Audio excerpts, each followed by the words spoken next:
Hello student, welcome to college study Delhi university. आज इस video में हम प्रिंसिपल ऑफ मार्केटिंग का पार्ट थर्ड करने वाले हैं।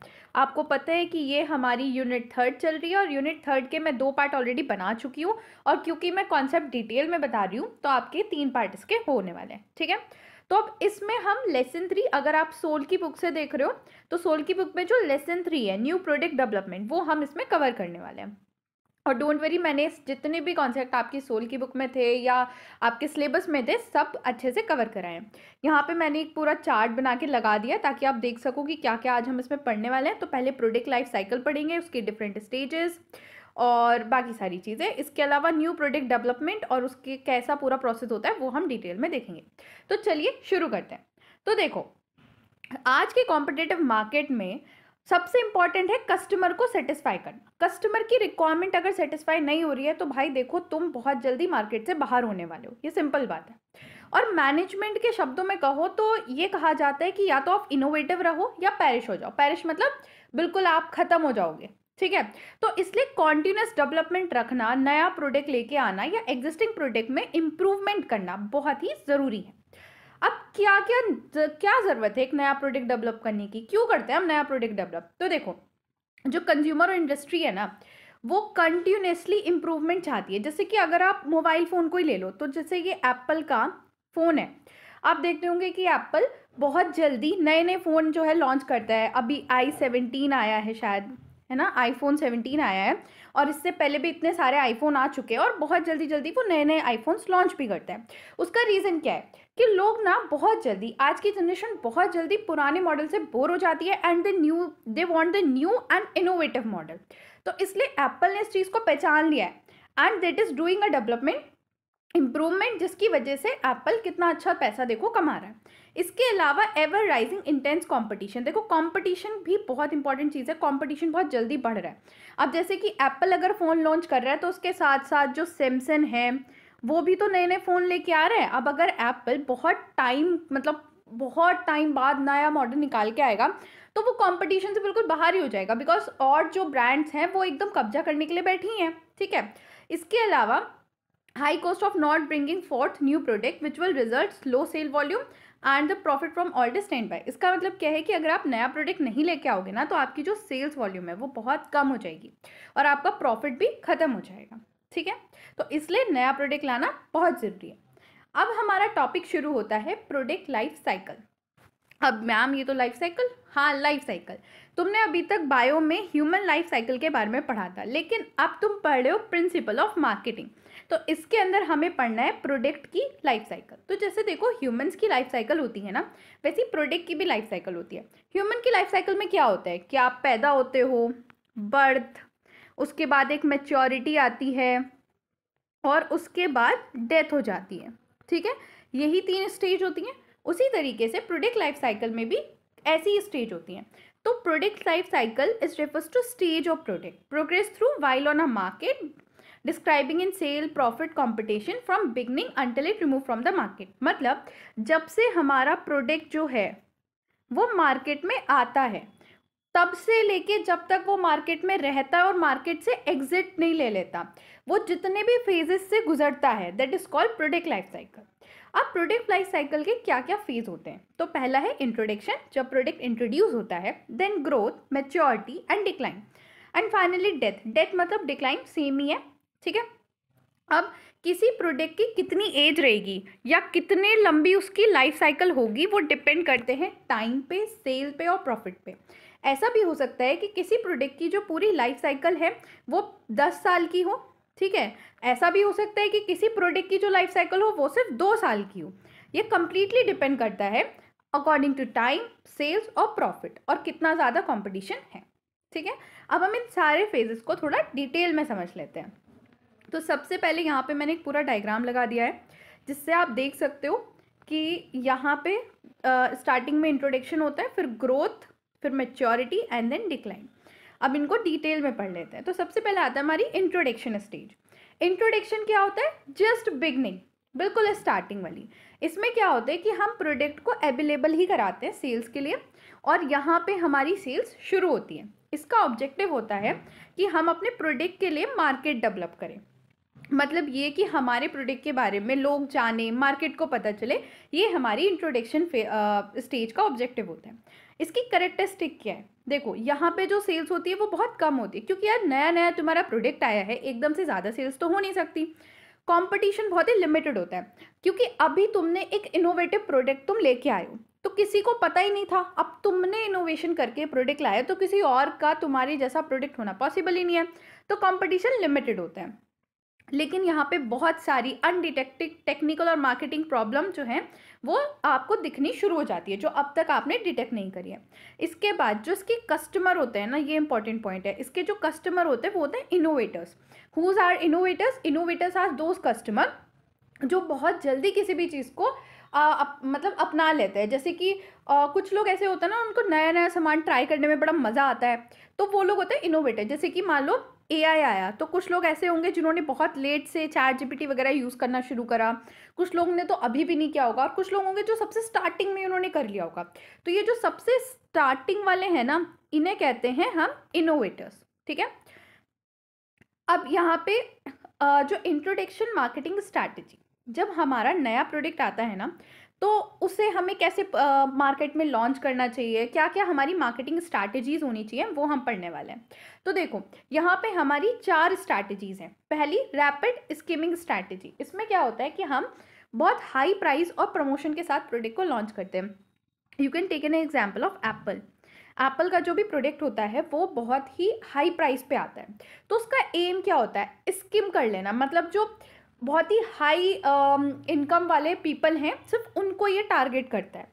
तो यहाँ पे क्या होता है, जब हम रैपिड स्किमिंग स्ट्रैटेजी अपनाते हैं, हम बहुत ही हाई प्राइस पे हाई प्रमोशन के साथ अपना प्रोडक्ट जो है वो लॉन्च करते हैं। और इसका एम क्या होता है कि हम सारा ग्रॉस प्रॉफिट अपना जल्दी से रिकवर कर लें सामान बेच के।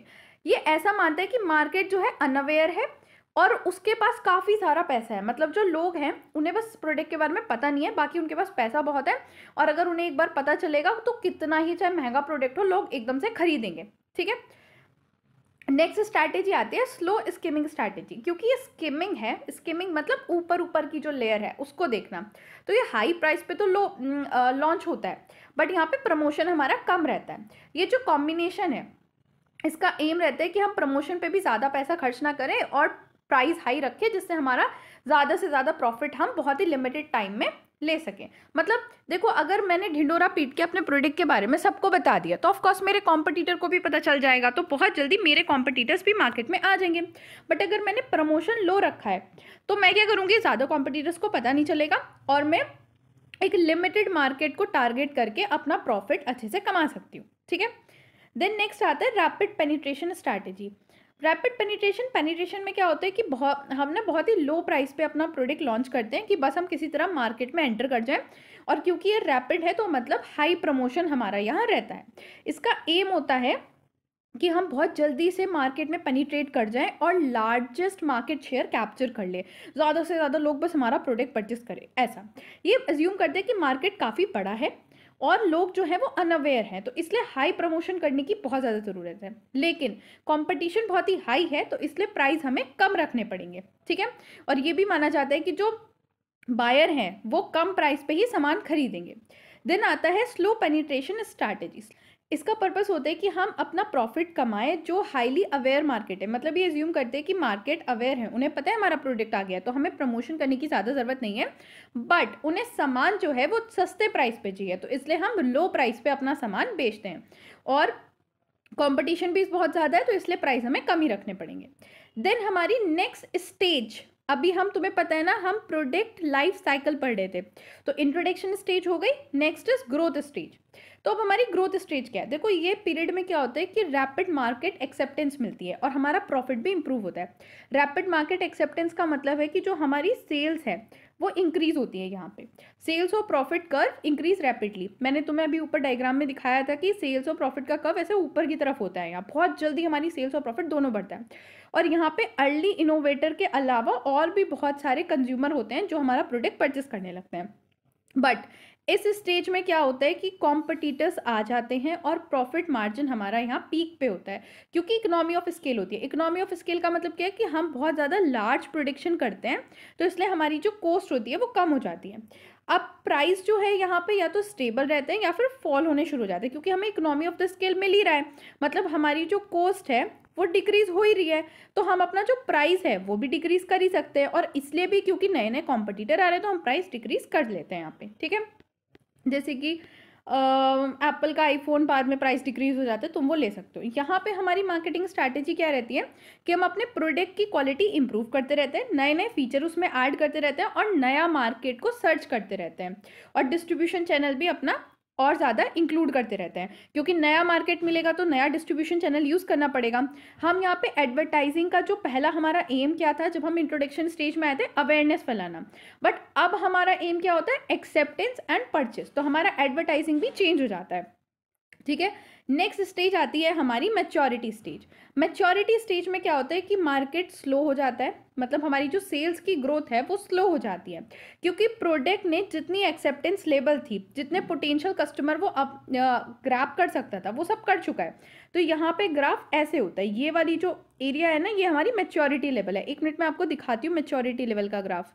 गाइस ये हमारा मैच्योरिटी का ग्राफ है। यहाँ पे क्या होता है कि हमारा जो प्रोडक्ट है वो मैक्सिमम पोटेंशियल बायर को ग्रैब कर चुका है, तुम देख रहे हो, और इसके बाद फिर डिक्लाइन होना शुरू हो जाता है, यहाँ पे डिक्लाइन होना शुरू हो जाएगा। देखो यहाँ पे प्रॉफिट हमारा पीक पे होता है, देन स्टार्ट डिक्लाइनिंग, और फिर प्रॉफिट डिक्लाइन होना शुरू कर देता है। क्यों? क्योंकि हमें अपनी पोजीशन मेंटेन रखने के लिए ज़्यादा मार्केटिंग कॉस्ट जो है वो लगानी पड़ती है। अब मैच्योरिटी स्टेज में भी ना 2-3 फेज हैं। पहला है ग्रोथ मैच्योरिटी। ग्रोथ मैच्योरिटी में क्या होता है, slow growth rate decline due to absence of new distribution channel to fulfil the demand, मतलब डिमांड फुलफिल करने के लिए हमारे पास कोई नया डिस्ट्रीब्यूशन चैनल नहीं होता, तो हमारी जो सेल्स ग्रोथ होती है ना, सेल्स की जो ग्रोथ रेट है, मतलब सेल्स ग्रोथ हो रही है बट डिक्लाइनिंग रेट से हो रही है। देन स्टेबल मैच्योरिटी, यहाँ पे क्या होता है, future sale are govern by population growth and replacement demand causing sales growth to the head, मतलब फ्यूचर में अगर हमारी कोई ग्रोथ होगी ना, देखो हम ऑलरेडी पोटेंशियल मार्केट कवर कर चुके हैं, तो अगर फ्यूचर में कोई ग्रोथ होती है या फिर ज़्यादा हमें कस्टमर मिलते हैं तो वो सिर्फ तभी मिल सकते हैं जब पॉपुलेशन की ग्रोथ हो या फिर हम किसी और मार्केट को, किसी और की डिमांड को रिप्लेस करें। डिकेइंग मैच्योरिटी का मतलब क्या होता है कि absolute level of sales begin to decline, हमारी सेल्स बिल्कुल डिक्लाइन होनी शुरू हो जाती है और कस्टमर जो है वो दूसरे प्रोडक्ट या सब्सटीट्यूट में मूव करना शुरू कर देते हैं, ठीक है। यहाँ पे हमारी मार्केटिंग स्ट्रैटेजी क्या रहती है कि जो कंपनी है वो सेल्स इंक्रीज करने के लिए, कस्टमर को अट्रैक्ट करने के लिए प्लान्ड अप्रोच करती है, मतलब प्रॉपर एक प्लान्ड अप्रोच बनाती है कि क्या हमें करना चाहिए। तो देखो यहाँ पे हमारी क्या स्ट्रैटेजी होती है, पहले तो हम मार्केट मॉडिफिकेशन कर सकते हैं। मार्केट मॉडिफिकेशन का मतलब क्या होता है कि हमारी जो टारगेट मार्केट है, मतलब जब मान लो इस टाइम पे हम बच्चों को टारगेट कर रहे हैं, ठीक है, तो हम क्या कर सकते हैं, दूसरों को टारगेट कर सकते हैं, ओल्ड पीपल को टारगेट कर सकते हैं, तो हम अपना टारगेट मार्केट चेंज कर देते हैं ताकि हम अपनी सेल्स इंक्रीज कर सके। अब ये कैसे हो सकता है, ये कैसे हो सकता है वो देखो, अगर हम अट्रैक्ट कर लें नॉन यूज़र को, मतलब वो लोग जिन्होंने अभी तक हमारा प्रोडक्ट यूज़ नहीं किया, हम उनको अट्रैक्ट कर लें। Example, health drink company promoting protein drink to the teenager as well as adult, या फिर हम नए सेगमेंट पे एंटर कर जाएं, मतलब हम नए डेमोग्राफिक रीजन या इंडस्ट्री में एंटर कर जाए, जैसे कि Coca Cola introduce a small pack to target student और ऑफिस गोअर। इसके अलावा increase usage among the current customer, या फिर जो अभी हमारे कस्टमर हैं उनके विद इन दैट कस्टमर हम जो अपना प्रोडक्ट का यूज़ है वो बढ़ा दें, उन्हें इंकरेज करें कि वो बार बार हमारा प्रोडक्ट यूज़ करे या ज़्यादा मात्रा में हमारा प्रोडक्ट यूज़ करे, जैसे रेसिपी सजेशन और नेस्ले और Maggi packaging to stimulate the additional consumption. या फिर हम क्या कर सकते हैं, रीपोजिशन द ब्रांड, मतलब हम अपनी ब्रांड की जो इमेज है या जो परसेप्शन है वही चेंज कर रहे हैं, ठीक है।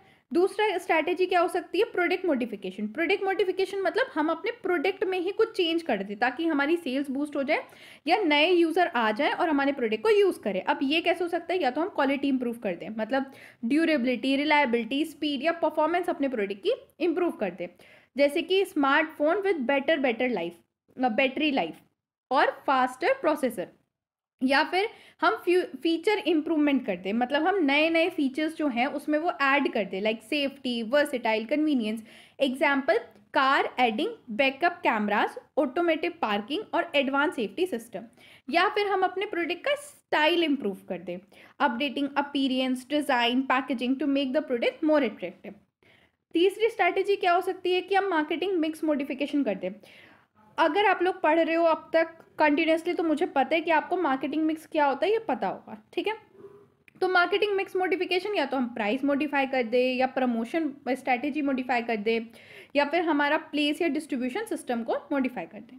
अब हमारा आता है last stage of the product life cycle, that is declining stage. Declining stage final phase होता है किसी भी प्रोडक्ट लाइफ साइकिल का। यहाँ पे सेल्स और प्रॉफिट हमारा दोनों गिरने लगता है और ऑफन जीरो तक पहुंच जाता है। इस स्टेज में क्या होता है कि technological advancement, changing customer taste, competition from the lower cost import, उसकी वजह से ओवर कैपेसिटी या इंटेंस प्राइस कंपटीशन हो जाता है और हमारा प्रोडक्ट डिक्लाइन करने लगता है। अब क्या टास्क या डिसीजन हम डिक्लाइन स्टेज में ले सकते हैं? अब देखो, हमें पता है कि हमारा प्रोडक्ट जो है वो डिक्लाइन कर रहा है, हमारी प्रॉफिट, हमारी जो सेल्स है सब गिर रही है, तो हम क्या डिसीजन यहाँ पे ले सकते हैं? तो सबसे पहले identify the weak product. Company must identify which product are under performing. कौन सा प्रोडक्ट अंडर परफॉर्म कर रहे हैं, सबसे पहले उसे आइडेंटिफाई करो, या फिर एक इन्फॉर्म डिसीजन लो कि क्या आपको उसे कंटिन्यू रखना है या उसे विड्रॉल करना है। ठीक है, अब इसका मेथड क्या है कि आप प्रोडक्ट के रिव्यू ले सकते हो, प्रोडक्ट रिव्यू कमेटी बैठा सकते हो जो मार्केट ट्रेंड को, सेल्स वॉल्यूम, मार्केट शेयर को एनालाइज करके आपको ये बता दे कि कौन सा जो प्रोडक्ट है वो अंडर परफॉर्मिंग है और आपको उसे कंटिन्यू रखना चाहिए या फिर विड्रॉ कर लेना चाहिए। दूसरा डिसीजन आप क्या ले सकते हो, दूसरी स्ट्रैटेजी क्या हो सकती है, determining marketing strategy. Company can adopt several strategy during the declining stage ताकि वो अपनी कॉस्ट मैनेज कर सके, प्रॉफिट को मैक्सिमाइज कर सके। अब क्या क्या स्ट्रैटेजी वो ले सकते हैं? सबसे पहले कंटिन्यूस स्ट्रैटेजी, मतलब करंट मार्केटिंग स्ट्रैटेजी को कंटिन्यू रखे, जैसा चल रहा है वैसा ही चलते रहने दे until the product is naturally phase out. जैसे कि रेगुलर प्रोडक्शन हमने रखा था डीवीडी प्लेयर का, तुमने देखा होगा डीवीडी प्लेयर का रेगुलर प्रोडक्शन तब तक रहा था जब तक जो लॉयल कस्टमर है वो उसे लॉयल कस्टमर उसे यूज़ कर रहे हैं, भले ही जो सेल्स थी वो डिक्लाइन हो रही है। दूसरी कंसंट्रेशन स्ट्रैटेजी। कंसंट्रेशन स्ट्रैटेजी में क्या होता है कि हमारे जितने भी रिसोर्सेज हैं उनको हम इकट्ठा करके सिर्फ जो स्ट्रॉन्गेस्ट मार्केट है या स्ट्रॉन्गेस्ट डिस्ट्रीब्यूशन चैनल है जिससे हमें उम्मीद है कि प्रॉफिट आएगा, बस वहाँ फोकस कर दें। ठीक है, दूसरा होता है हार्वेस्टिंग स्ट्रैटेजी। इसमें क्या होता है, reduce marketing and production expense. हमारी जो मार्केटिंग या प्रोडक्शन की जो खर्चे आ रहे हैं उसे हम बहुत कम कर लेते हैं ताकि हम उसमें से प्रॉफिट निकाल सकें। देन अदर ऑप्शंस आते हैं जैसे निच marketing, price adjustment, bundle offering, promotion वगैरह, ये हम यूज़ कर सकते हैं। इसके अलावा हम और क्या डिसीजन ले सकते हैं, ड्रॉप डिसीजन। ड्रॉप डिसीजन में क्या होता है कि हम ये कहते हैं कि अब हम ये डिसाइड कर लेते हैं कि हम जो भी वो प्रोडक्ट है उसको कम्प्लीटली या तो सेल कर रहे हैं, ट्रांसफ़र कर रहे हैं, डिसकंटिन्यू। ये 3 डिसीजन हम ले सकते हैं इन are declining stage. Declining stage में हम ये 3 डिसीजन लेंगे। ठीक है, अब आ जाता है हमारा next topic, usefulness and criticism of product life cycle. अब प्रोडक्ट लाइफ साइकिल क्यों ज़रूरी है और क्या इसके क्रिटिसिज्म है? पहला, usefulness of the product life cycle. Planning tool. देखो, प्रोडक्ट लाइफ साइकिल जो है वो हेल्प करती है मार्केटर को कि वो आइडेंटिफाई कर सके कि उनका जो प्रोडक्ट है वो किस स्टेज में है, मेन करेक्टरिस्टिक क्या है उस स्टेज की, कौन से स्टेज में उनका प्रोडक्ट है, और उसके हिसाब से मार्केटिंग स्ट्रैटेजी वो बना सके। जैसे अगर नया इलेक्ट्रिक स्कूटर है तो सिंपल बात है कि भाई वो नया नया आया है, मतलब वो इंट्रोडक्शन स्टेज में। अब इंट्रोडक्शन की करेक्टरिस्टिक क्या है कि heavy advertising, sale promotion campaign, तो वो वाली स्ट्रैटेजी वो लगा सकते हैं। दूसरा, control tool. Product life cycle allow करती है कंपनी को कि वो एस्टिमेट कर सके प्रोडक्ट की position relative to successful product और उसकी परफॉर्मेंस और ट्रेंड को भी मॉनिटर कर सके। जैसे अगर हम स्मार्टफोन सेल के ट्रेंड को कंपेयर करें उसकी इंडस्ट्री के, लाइक एप्पल और सैमसंग से, तो हमें पता चल जाएगा कि हमारा प्रोडक्ट किस स्टेज में है, कितना अच्छा परफॉर्म कर रहा है और हम क्या कर सकते हैं अपने प्रॉफिट को बढ़ाने के लिए। इसके अलावा strategic planning framework. Product life cycle एक स्ट्रक्चर्ड फ्रेमवर्क प्रोवाइड करती है, जितने भी चैलेंज है डिफरेंट स्टेज पे उन्हें अच्छे से एंटिसिपेट कर लेती है। एंटिसिपेट मतलब पहले से पता कर लेती है और फिर हम उसके हिसाब से प्लान बना पाते हैं कि कैसे हम, अगर ये चैलेंज आएगा तो इसके खिलाफ रिएक्ट करेंगे या कैसे इसे डील। तो नेक्स्ट आता है हमारा fourth, that is resource allocation. तो प्रोडक्ट लाइफ साइकिल हमें गाइड करती है कि किस तरीके से हम अपने रिसोर्सेज को इन्वेस्ट करना है। जैसे कि हमें पता है कि अगर ग्रोथ स्टेज है या मैच्योरिटी स्टेज है तो हमें ज़्यादा रिसोर्सेज लगाने हैं, बट अगर डिक्लाइनिंग प्रोडक्ट है तो हमें अपनी इन्वेस्टमेंट कम करनी है। ठीक है, then next, product development planning. ये हेल्प करती है प्लान करने में प्रोडक्ट के इम्प्रूवमेंट और इनोवेशन, ताकि to extend the product life cycle, कि किस तरीके से हम प्रोडक्ट की लाइफ साइकिल को बढ़ा सकते हैं, तो क्या क्या हम इम्प्रूवमेंट कर सकते हैं, क्या क्या इनोवेशन कर सकते हैं, उसको प्लान करने में भी हमारी प्रोडक्ट लाइफ साइकिल हेल्प करती है। नेक्स्ट, प्रोडक्ट लाइफ साइकिल हमें हेल्प करती है कि हम ये डिसाइड कर सके कि हमारा प्राइसिंग अप्रोच क्या होगा, कि अगर हाई इंट्रोडक्टरी प्राइस रखना है या कॉम्पिटिटिव प्राइस रखना है, वो सब हमें देखना पड़ता है। अब क्रिटिसिज्म क्या है? देखो, क्रिटिसिज्म ये है कि सारे प्रोडक्ट लाइफ साइकिल फॉलो करें, ये ज़रूरी नहीं है। दूसरा है कि कितना ड्यूरेशन होगा प्रोडक्ट लाइफ साइकिल, वो भी हमें नहीं पता, क्योंकि फास्ट चेंजिंग मार्केट है, कितना ड्यूरेशन होगा ये भी नहीं पता। देन एक्सटर्नल फैक्टर भी जो हैं वो प्रोडक्ट लाइफ साइकिल को अफेक्ट करते हैं, बट हम उसे कंसिडर्ड ही नहीं करते, तो ये भी एक बड़ा इसका लिमिटेशन है। दूसरा, सिंपलेस्ट फ्रेमवर्क, बहुत ही सिंपल फ्रेमवर्क है, ये जनरल ओवरव्यू प्रोवाइड कर सकता है, लेकिन हर एक प्रोडक्ट डिफरेंट होता है, मार्केटिंग डायनेमिक्स बहुत ज़्यादा कॉम्प्लेक्स है, मार्केटिंग मिक्स वेरिएशन है, मल्टी मार्केट डिफरेंसेस है, उन सबको तो ये फ्रेमवर्क में लेता ही नहीं है। ठीक है, हमारा नेक्स्ट टॉपिक आ जाता है न्यू प्रोडक्ट डेवलपमेंट। देखो, नया प्रोडक्ट डेवलप करना ना एक पूरा स्ट्रक्चर्ड प्रोसेस है, जहाँ पे कंपनी एक नया प्रोडक्ट क्रिएट करती है, डेवलप करती है और लॉन्च करती है एक नया प्रोडक्ट मार्केट में। इसके अंदर बहुत सारी स्टेजेस हैं। नहीं गाइस, बहुत सारी नहीं है, सिर्फ 7 स्टेजेस हैं। हाँ ठीक है, ये भी बहुत सारी है, समझ गई। ठीक है, तो इसके अंदर पूरी 7 स्टेजेस हैं। तो जब हमारा प्रोडक्ट आता है ना, नया प्रोडक्ट लॉन्च होता है, तो उससे पहले 7 स्टेजेस हमें करनी पड़ती है, उसके बाद हमारा नया प्रोडक्ट लॉन्च होता है। न्यू प्रोडक्ट डेवलपमेंट ना मतलब एक बहुत ही सिस्टमैटिक डिसीजन मेकिंग है, और यहाँ पे ना रिस्क जो होता है फेलियर का वो बहुत ज़्यादा रहता है। देखो, नया प्रोडक्ट डेवलप करना ना बहुत ही कॉम्प्लेक्स है। क्यों? इन सारे फैक्टर्स की वजह से। पहला, टेक्नोलॉजी बहुत ज़्यादा चेंज हो रही है, कस्टमर की प्रीफरेंस बहुत जल्दी चेंज हो जाती है, हाई कंपटीशन बहुत ज़्यादा, और कॉस्ट रिसोर्सेज भी हमारे पास लिमिटेड होते हैं, और यहाँ पे बहुत ज़्यादा हाई परसेंट नया प्रोडक्ट फेल होने के बहुत ज़्यादा परसेंटेज रहते हैं कि नया प्रोडक्ट मार्केट में आएगा और वो फेल हो जाएगा। मोस्ट ऑफ द टाइम ऐसा होता है। क्रिटिकल फेलियर पॉइंट क्या है? तो देखो, ये 4 स्टेज जो है ना न्यू प्रोडक्ट डेवलपमेंट की, क्रिटिकल फेलियर पॉइंट है। पहला, idea generation, idea screening, product concept development, testing and business analyse. ये सबसे ज़्यादा क्रूशल है और सबसे ज़्यादा फेलियर भी यहीं पे होता है, क्योंकि अगर इन 4 स्टेज में आपका कोई भी फॉल्ट हो जाता है तो बाद में आप जो है प्रॉफिट कमा पाओ उस प्रोडक्ट से, उसके कम चांसेस हैं, और उसकी जो प्रोडक्ट लाइफ साइकिल होती है वो भी कम हो जाती है। तो चलो आ जाते हैं स्टेजेस पे। तो देखो, ये 7 स्टेजेस हैं जो मैं आपको डिटेल में पढ़ाने वाली हूँ। सबसे पहला है आइडिया जनरेशन। आइडिया जनरेशन, तुम नाम से ही समझ रहे होंगे कि इसमें क्या हुआ है कि नया प्रोडक्ट के आइडिया के बारे में हम सोच रहे हैं कि क्या नई अपॉर्चुनिटी हम ग्रैब कर सकते हैं, कौन सा नया प्रोडक्ट हम ला सकते हैं। अब ये इंटरनल सोर्सेज को भी हम यूज़ करते हैं इसमें, या फिर एक्सटर्नल सोर्सेज को भी कर सकते हैं। इंटरनल सोर्सेज मतलब रिसर्च डेवलपमेंट डिपार्टमेंट को यूज़ कर रहे हैं, एम्प्लॉय या फिर इंटरनल ब्रेनस्टॉर्मिंग कर रहे हैं। एक्सटर्नल मतलब जैसे कस्टमर, कॉम्पिटिटर, डिस्ट्रीब्यूटर या फिर प्रोफेशनल इनोवेटर से पूछ रहे हैं। अब आइडिया डेवलप हो गया तो उसके बाद आता है हमारा आइडिया स्क्रीनिंग। अब ये बहुत ही क्रिटिकल एवोल्यूशन स्टेज है जहाँ पे हम लेस प्रॉमिसिंग आइडियाज़ को हटा देते हैं। अब देखो, अगर हम अपॉर्चुनिटी फाइंड कर रहे हैं इस वाले स्टेप में, तो हमने कोई एक अपॉर्चुनिटी तो ढूंढी नहीं होगी, कई सारे आइडियाज़ आए होंगे। तो आइडिया स्क्रीनिंग में हम क्या करते हैं, उन सारे आइडियाज़ को क्रिटिकली एवोल्यूट करते हैं और देखते हैं कि कौन सा हमारा प्रॉमिसिंग है, कौन सा नहीं है। जो लेस प्रॉमिसिंग होते हैं उनको हम ड्रॉप कर देते हैं। ठीक है, यहाँ पे management feasibility, cost, market potential वगैरह सारी चीज़ें देखता है। और इसका एम क्या होता है कि जो भी हमारे रिसोर्सेज हैं वो वेस्ट ना हो बकवास आइडियाज़ पे। ठीक है, अब नेक्स्ट आता है कॉन्सेप्ट डेवलपमेंट एंड टेस्टिंग। यहाँ पे जितने भी प्रॉमिसिंग आइडियाज़ होते हैं उनको प्रोडक्ट का कॉन्सेप्ट दिया जाता है और उनको फिर टेस्ट किया जाता है कंज्यूमर एक्सेप्टेंस में, मतलब कि क्या कंज्यूमर उन्हें एक्सेप्ट कर पा रहे हैं या कंज्यूमर का कैसा रिएक्शन है उन प्रोडक्ट को लेके। जैसे product idea, possible product describe in functional term.